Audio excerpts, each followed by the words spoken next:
Alrighty everyone, welcome back. It is now getting closer to the middle point of April of 2023, with the Ahsoka Tano trailer officially now out on social media. A lot of fans have really been enjoying that trailer, and I will say, the first thought that comes to my mind when seeing that trailer is that it's very movie-like the way it was edited. The music was very movie-like. Very good way to put together and market the Ahsoka series.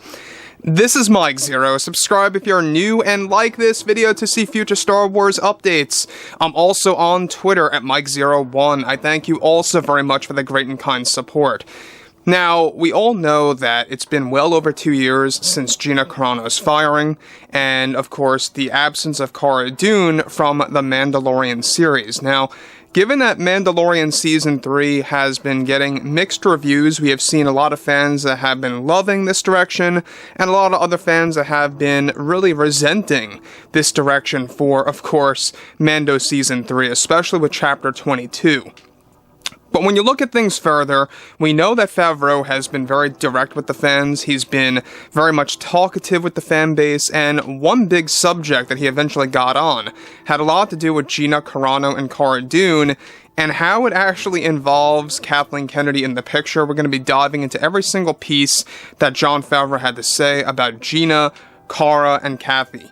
Now, as you all know, just yesterday we got a slate of 3 Star Wars movies. 3 more, by the way, are actually set to be announced later this year at D23. Those are going to be the Old Republic films, so keep your eye open for that.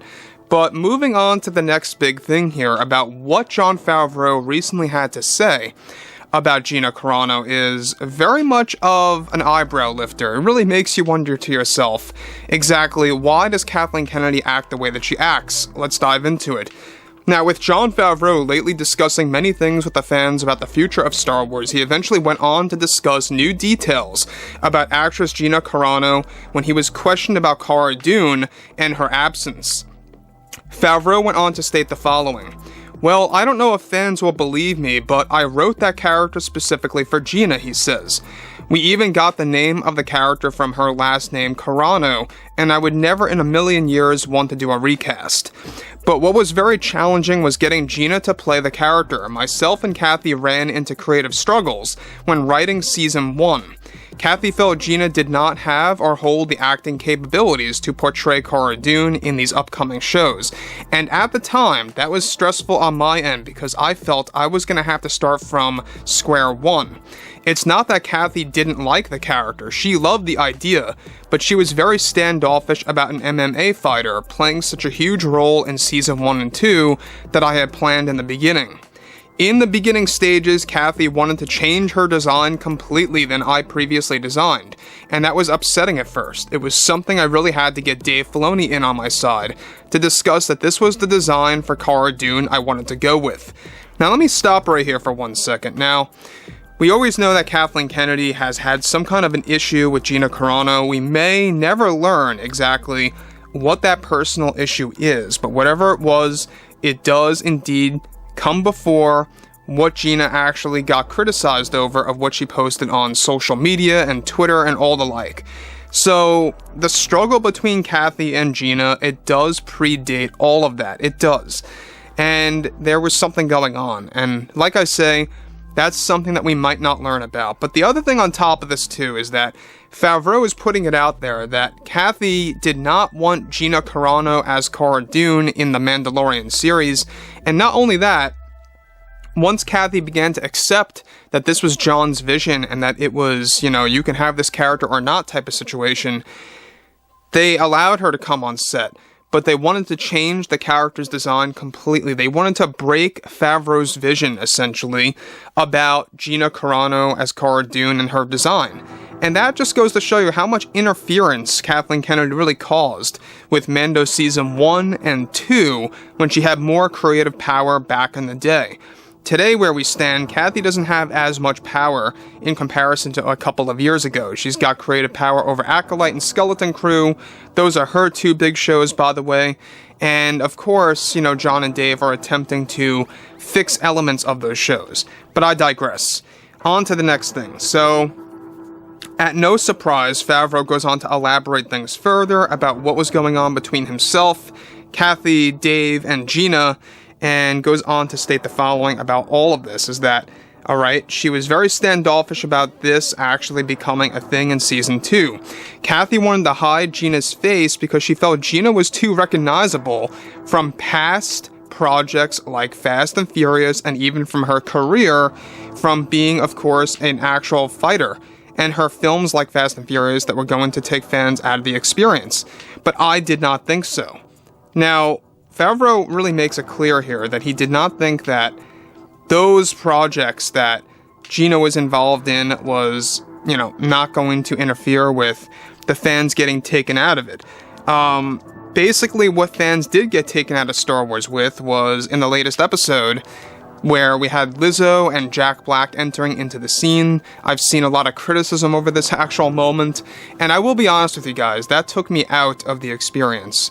You guys can love it all you want, and if you guys disagree with me, that's fine, but I just felt that Jack Black and Lizzo, the first time they popped on screen, it just felt off. It felt a little strange, and I felt like I wasn't really watching Star Wars at that point in time. It just felt very out of place. So that was probably one of the more, highly critical, pieces in the later chapters of The Mandalorian. But I digress. He goes on to elaborate further, alright, this was a struggle that over the course of months, he says. It was such a hard process to even get Gina in the Mandalorian, and I am glad we eventually did for Season 1 and 2. She was spectacular in that role, but sometimes, and many times actually, Kathy wants to challenge parts of that storytelling process when you're writing something. She did not want her back for Season 2 at many points during production. This all came before the controversy that happened on social media, Jon says. Now, the thing about this is that we all know that Gina Carano has caused a division within the fandom, and not intentionally. It's because what Kathleen Kennedy did to Gina Carano is what caused further division in the fandom. You have fans that support Carano, other fans that do not support her, and that is, of course, something that is not going to really fix itself until there's some kind of resolution, basically. Something that Jon and Dave are in the process of fixing right now. They have full-fledged plans to bring her back in Mando Season 4, as well as Ahsoka Season 2, and the revived version of Rangers of the New Republic with a brand new title slapped on top of that project. So that's another project that I think a lot of fans are looking forward to. Obviously, this year's celebration was more movie-focused. As far as new projects being announced goes for, D23 later this year is going to have a lot of the TV shows and some additional films.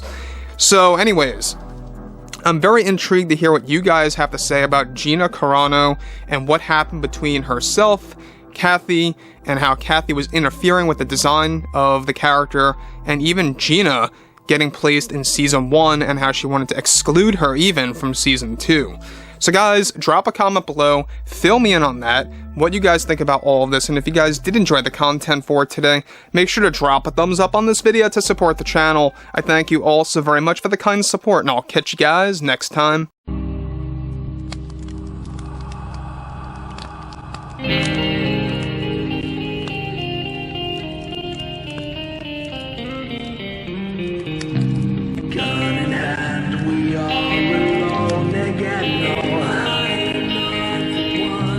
Night to moon, we hear them moans again.